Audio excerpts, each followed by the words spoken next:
ఖమ్మంలో మున్నేరువాగు ఉధృతి కొనసాగుతోంది. ఎగువ ప్రాంతాల్లో కురుస్తున్న భారీ వర్షాలతో మున్నేరువాగు 20 అడుగులకు మించి ప్రవహిస్తోంది. ఉదయం నుంచి మున్నేరు వరద ప్రవాహం కొంత శాంతించినట్లుగా తెలుస్తోంది. దాదాపు 20 గంటల పాటు వరదల్లో చిక్కుకుని వందలాది మంది తీవ్ర ఇబ్బందులు ఎదుర్కొన్నారు. వాగు పరివాహక ప్రాంతాలు ఇప్పుడిప్పుడే వరదల నుంచి బయటపడుతున్నాయి. ఇదే అంశానికి సంబంధించి ఫుల్ డీటెయిల్స్ మా ప్రతినిధి రవికిరణ్ అందిస్తారు. ఎగువ ప్రాంతాల్లో కురుస్తున్న భారీ వర్షాలతో మున్నేరు వరద అయితే ఇంకా పోటెత్తుతుంది. మనం చూడొచ్చు విజువల్స్లో నిన్న పెద్ద ఎత్తున ఉగ్ర రూపం దాల్చింది మున్నేరు. దాదాపు 28 అడుగులు పైచిలకు మున్నేరు వరద ఉధృతి సాగింది.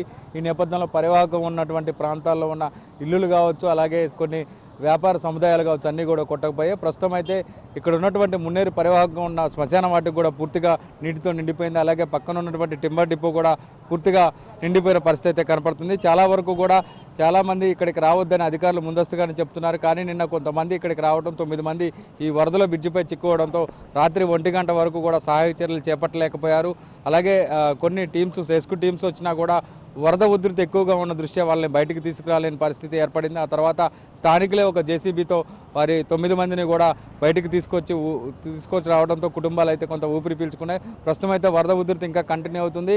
అలాగే కింద దిగువన ఉన్నటువంటి ప్రాంతాల్లో ఉన్న ఇళ్లలో ఉన్నటువంటి వాళ్ళు కావచ్చు, అక్కడ ఉన్నటువంటి కొన్ని వాణిజ్య సముదాయాలు కావచ్చు, అవన్నీ కూడా పూర్తిగా నీట మునిగే ఉన్నాయి. ఇప్పుడిప్పుడే కొంత తెరపిస్తుంది. మున్నేరు వరద ఉధృతి కొంత తగ్గుతుంది. కానీ మరో 2-3 రోజుల పాటు వర్షాలు కూడా ఇంకా వస్తాయని చెప్తున్న నేపథ్యంలో మరింతగా పెరిగే అవకాశం ఉన్నట్టు కూడా ఇప్పటికే అధికారులు చెప్తున్నారు. అయితే ప్రకాశ్ నగర్ బ్రిడ్జి వద్దకైతే పెద్ద ఎత్తున జనం కూడా వచ్చారు. వరద ఉధృతిని కూడా చూస్తున్న పరిస్థితి కనపడుతుంది. పూర్తిగా నిర్మానుష్యంగా మారింది. నిన్న ఈ ప్రాంతం అంతా కూడా పూర్తి స్థాయిలో ఫ్లోటింగ్ ఉంది. బ్రిడ్జి పైకి కూడా మోకాల లోతు నీరు అనేది ఈ బ్రిడ్జి మీద వచ్చిన పరిస్థితి ఏర్పడింది. ఇటు రాకపోకలు కూడా నేను నిలిచిపోయాయి. కానీ ప్రస్తుతం కొంత బ్రిడ్జికి సంబంధించి రాకపోకలు అయితే కొనసాగుతున్నాయి. చెక్ డ్యాములు కావచ్చు, అలాగే వరద ఉధృతికి ఈ ప్రాంతంలో ఉన్నటువంటి చెక్ డ్యాములు కావచ్చు, ఇక్కడ బ్రిడ్జికి సంబంధించినటువంటి అన్నీ కూడా కొట్టకపోయాయి. చాలా ప్రాంతాల నుంచి వచ్చే వాళ్ళు ఇక్కడ స్తంభించి వెయిట్ చేసిన అంతరాయం ప్రయాణానికి కూడా అంతరాయం వాటిల్లింది.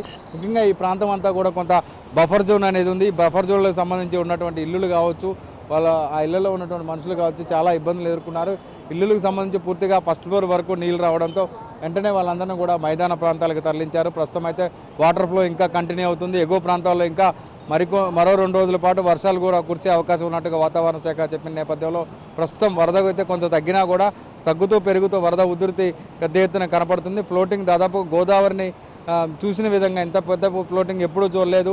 100 ఏళ్లలో ఎప్పుడూ కూడా మున్నేరు వాగు ఇంత పెద్ద ఎత్తున రాలేదని చెప్తున్నారు. ప్రస్తుతం అయితే ఈ ప్రాంతంలో చాలామంది కూడా వచ్చి వరద ఉధృతిని చూస్తున్నారు. 3 టౌన్ ప్రాంతం అంతా కూడా దాదాపుగా ప్రకాష్ నగర్ కావచ్చు, మోతీ నగర్ కావచ్చు, కాల్వడ్డు కావచ్చు, అలాగే కర్ణగిరి ప్రాంతం కావచ్చు, పూర్తిగా నీట మునిగిన ఇళ్లలో వాళ్ళు బాధితులు మాత్రం వాళ్ళకి సహాయం కోసం ఎదురు చూస్తున్నారు.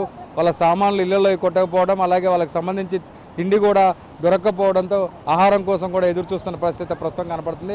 వరద ఉధృతి మరింత పెరిగితే ఈ పరివాహకం ఉన్న ప్రాంత ప్రజలను వెంటనే మరలా పునరావాస కేంద్రాలకు చేర్చాలని చెప్పేసి ఇప్పటికే అధికార యంత్రాంగం అయితే ముమ్మర ఏర్పాట్లు అయితే చేస్తుంది. ప్రస్తుతం అయితే వరద ఫ్లోటింగ్ అయితే కొంత తగ్గుతున్న పరిస్థితి అయితే కనపడుతుంది. ఈరోజు సాయంత్రం వరకు కూడా ఇంకా వర్షాలు పడినట్టయితే ఎగువ ప్రాంతాల్లో మరింత పెరిగితే మాత్రం చాలా ఇబ్బంది ఎదురయ్యే అవకాశం అయితే స్పష్టంగా ఇక్కడ కనపడుతుంది. ఇక్కడ పరిస్థితి గణేష్తో కిరణ్.